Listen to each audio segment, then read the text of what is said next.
els que ens segueixen habitualment saben que aquest grup no acostuma a intervenir, o sigui intervenir, però vull dir que no ens centrem gaire en qüestions que no són pròpiament del municipi, som una formació municipalista, i per tant intentem centrar el nostre discurs en la ciutat. Tanmateix, aquesta moció, doncs, miri, a vegades també em ve de gust comentar aquestes qüestions que van més enllà de l'àmbit municipal, no? Aquesta proposta no deixa de ser una manera de fer del govern socialista, del senyor Sánchez.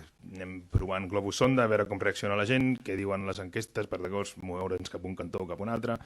Però bueno, això és una qüestió que ja es discutiran la gent a Madrid, però jo li poso sobre la taula unes dades per les quals nosaltres recolzem aquesta moció que presenta el grup de Junts. I creiem que té sentit que la recolzem des del grup de Junts perquè creiem que el grup de Junts coneix bastant bé també la realitat catalana des del punt de vista dels empresaris i de la gent i el teixit productiu del país. Unes dades només. Hi ha 2,9 milions d'autònoms a l'estat espanyol, n'hi ha 500 a Catalunya, 350 al País Valencià i més de 100.000 a les Illes Balears.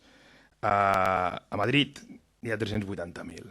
Aquesta pujada, si aquesta pujada es materialitza dels impostos a la quota dels autònoms, és una altra forma més d'espoliar l'empresariat català i dels treballadors de Catalunya, els professionals de Catalunya. Per tant, nosaltres no podem estar a favor d'una proposta com aquesta i hem de donar suport per motius, com comprendrà, diferents als que s'han expressat fins ara, però hem de donar suport a aquesta moció perquè la creiem que és un espoli als professionals catalans. Moltes gràcies.